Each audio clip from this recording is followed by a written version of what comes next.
Wir fertigen jetzt die Riemchen für die Sandalen und da gibt es 2 grundlegende Techniken.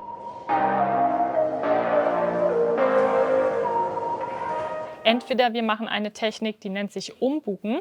Das ist das, was ihr hier bei dieser Sandale sehen könnt. Also das Riemchen, ich kann es auch mal hier abmachen, ist vorne und hinten aus dem gleichen Leder gefertigt. Das wird sozusagen, man sieht das hier auch schon im Template, doppelt so breit zugeschnitten und dann wird das Leder nach innen zusammengeklappt, also umgebugt. Und dann hat man vorne eine ganz ordentliche Lederoberfläche und aber auch eine sehr schöne und filigrane Lederkante. Das sieht natürlich besonders schön aus, wenn man so ein dünnes Ziegenleder hat, wie das, was wir jetzt hier verwenden. Die Alternative wäre, dass man sozusagen das Oberleder, in dem Fall jetzt hier bei uns dieses rosane Ziegenleder, und das Futterleder, könnte zum Beispiel ein Velourleder sein oder auch einfach nochmal dieses Leder, zusammen verklebt und dann einfach, wenn es geklebt ist, miteinander abschneidet. Also das wäre dann die offenkantige Verarbeitung.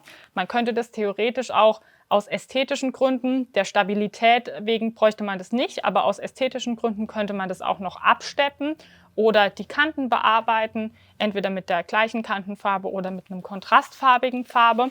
Aber wir machen hier jetzt heute das Umbugen. Wie gesagt, noch einmal ganz kurz erklärt, wie man das verarbeiten würde, wenn man 2 Lederlagen aufeinander klebt. Das würden wir dann so aufeinander kleben, vollflächig und danach das Template hier positionieren und die Riemchen ausschneiden. Aber wir bugen um, weil das ist eine ganz spezielle Technik, wo man keine Kantenverarbeitung braucht und was sehr, sehr sauber aussieht. Ich positioniere jetzt hier das erste Riemchen und schneide mir jetzt das schon mal grob zu. Dazu drehe ich dann auch natürlich die Schneidematte wieder so, dass ich in die für mich komfortable Arbeitsrichtung arbeite und schneide. Hier habe ich ein scharfes Cuttermesser. Man könnte auch die Schere nehmen, das ist wirklich Geschmackssache, aber ich mache das immer am liebsten direkt mit dem Cutter.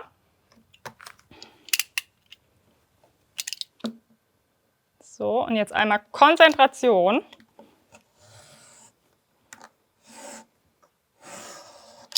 So, und ich teile mir jetzt einfach mal dieses Stück, dass ich damit ein bisschen besser hantieren kann. Und jetzt schneide ich das erste Riemchen komplett zu. Also eine schöne Kante habe ich jetzt schon gesetzt, einen Schnitt. Jetzt positioniere ich das einmal hier dran.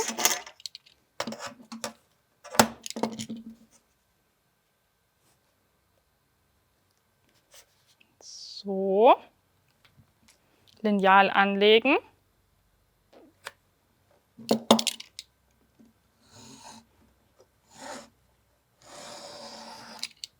Und dann den nächsten Schritt setzen.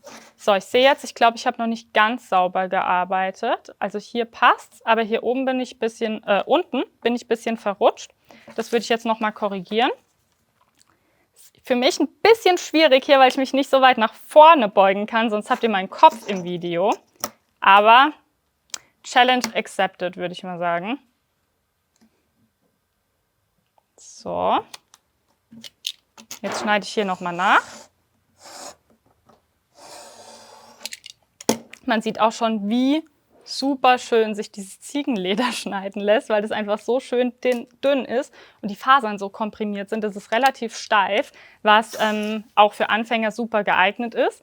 Das ist auch der Grund, warum ihr von uns dieses Mal Leder am Stück bekommt und euch da selber austoben könnt. Ihr könnt natürlich auch Riemchen in anderen Breiten fertigen. Ich habe jetzt hier einfach mal dieses 3 cm Template genommen, weil ich eben diese Sandale hier einmal nachmachen will. So, und jetzt schneide ich mir das einmal komplett so aus, also dieses Rechteck genauso, wie es im Template gezeigt ist. Einen Schnitt noch.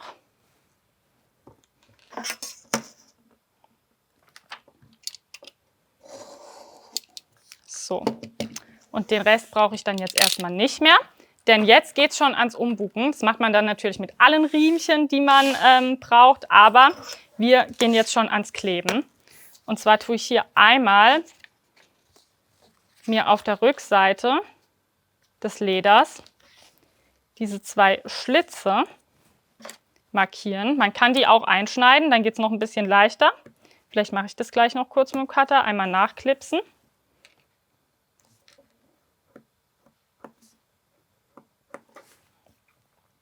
So.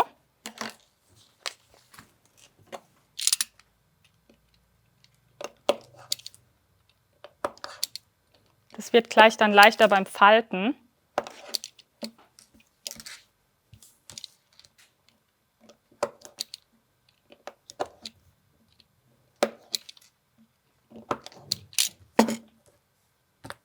So, und jetzt wird geklebt. Und zwar kleben wir die Außenkanten vom Leder so in die Mitte. Meine Hände sind ein bisschen schon mitgenommen hier von den Tutorials. Wir kleben das einmal so in die Mitte, dass diese Außenkanten aufeinander stoßen. Hier im Template habe ich es schon mal vorgefaltet. Wir wollen das genau so kleben, dass die genau hinten aufeinander stoßen. Wir können es auch hier noch mal zeigen. Da sieht man teilweise fast gar keine Rille mehr. Und genau so soll es sein. Also wirklich schön überall die gleiche Dicke haben, nicht irgendwo überlappen, sondern so, dass es genau aufeinander stößt. Und dann haben wir auch ein super stabiles Riemchen. Apropos Stabilität, hätte ich beinahe vergessen. Wir kleben natürlich auch noch das Nylonband ein. Dafür ziehen wir uns ein Stück vom Nylonband ab. Wir können auch das Lineal noch mal so als Guide hier anlegen oder uns sogar eine Linie ziehen. Das ist so ein bisschen Geschmackssache. Ich ziehe sie mal, dass ihr das besser sehen könnt. Einmal hier.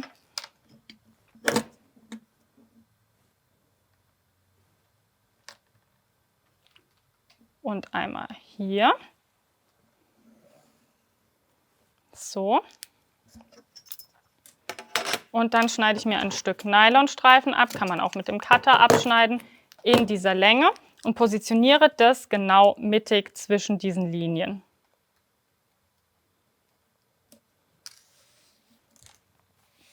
Und jetzt wird umgebucht.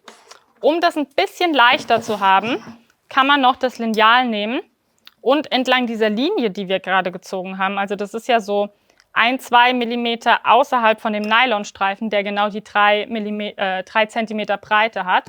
Mit dem Kantenformer können wir jetzt entlang dieser Linie noch das Leder so ein bisschen schon so manipulieren, sage ich mal, wie wir es gleich haben möchten. Dann lässt es sich gleich viel, viel einfacher falten. So. Einmal in die andere Richtung.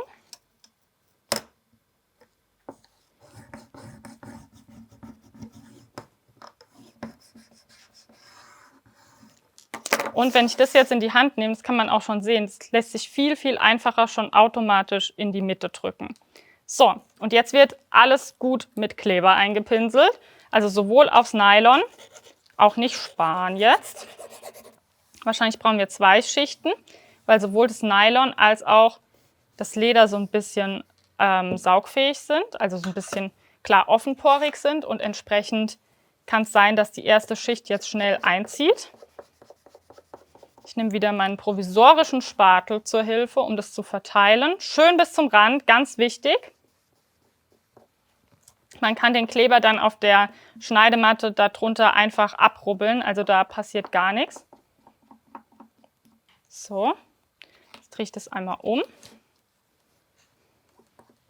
Bei Velourleder müsst ihr natürlich noch mal deutlich mehr aufpassen, dass ihr nicht das Lederstück wieder in den Kleber reinlegt, weil wenn da der Kleber einmal auf der Vorderseite ist, dann gibt es kein Zurück mehr. Das kann man leider auch nicht schön reden, aber ich würde hier jetzt noch mal ein bisschen Kleber auftragen, weil das einfach schon zu sehr eingezogen ist. Das sieht man daran, wenn manche Stellen so aussehen, als wäre da gar kein Kleber drauf gewesen. Also hier sehen wir das ja schon ganz stark, dass zum Beispiel da irgendwie gar kein Kleber drauf gewesen ist. Das sieht wirklich so aus, als wäre da gar nichts.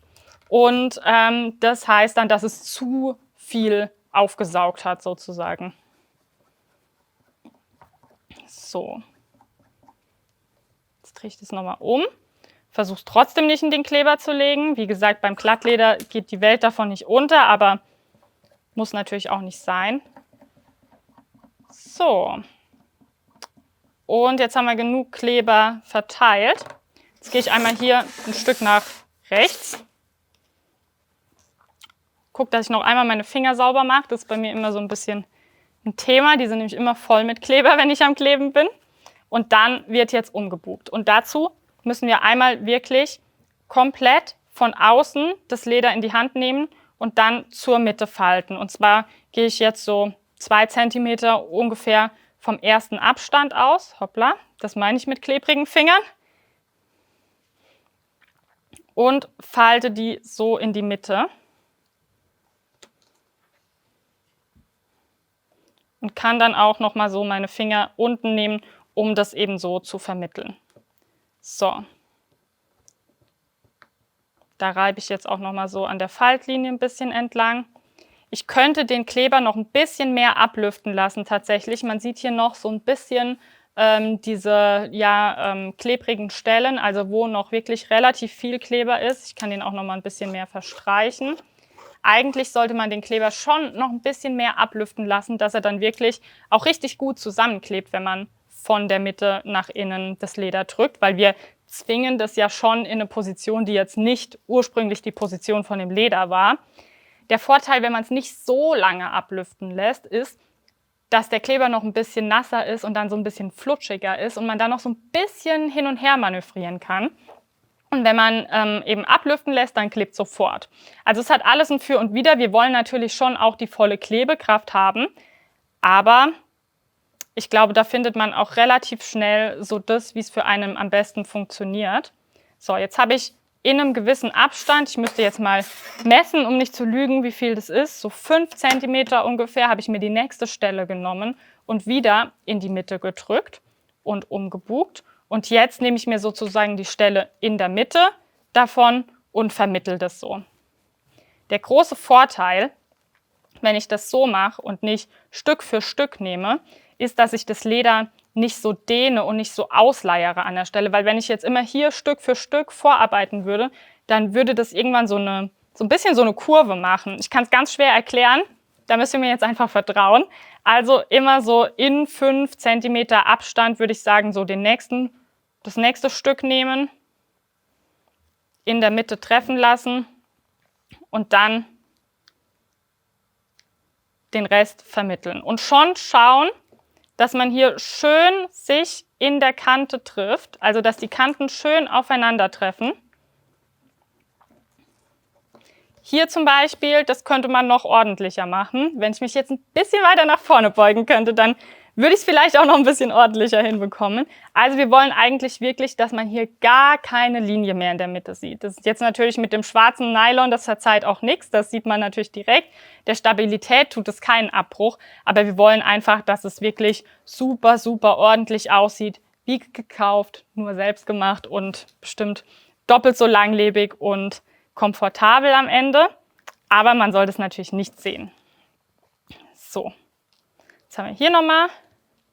Man kann dann auch mit dem Finger so ein bisschen von oben so drüber gehen, dass man wirklich, falls die ein Zehntel Millimeter überlappt hätten, dass man das wirklich so ausstreicht, nenne ich es jetzt mal. Und dann habe ich hier nochmal beim letzten Stück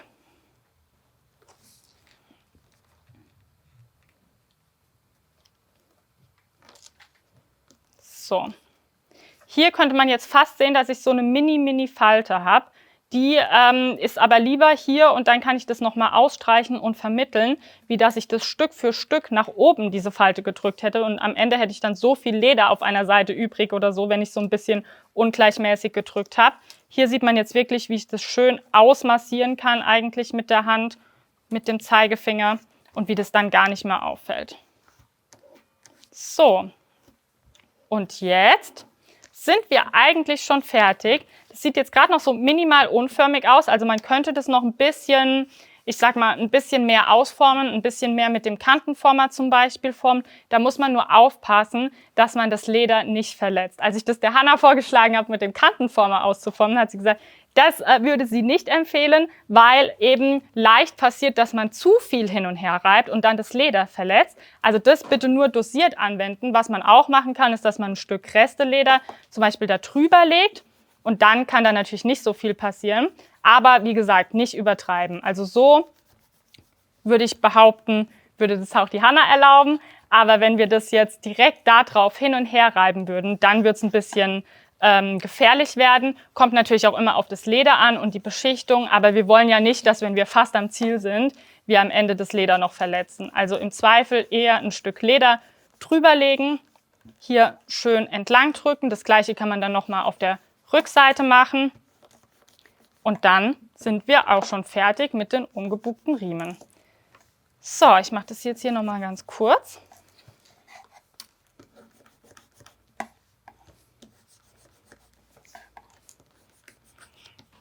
Jetzt schneide ich mir hier noch die Enden ab, dass es ein bisschen sauber aussieht.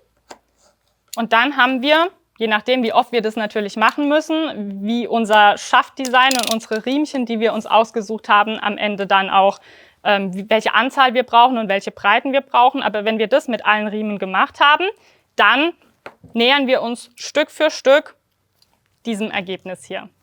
Und wie es dann weitergeht, zeigen wir im nächsten Video.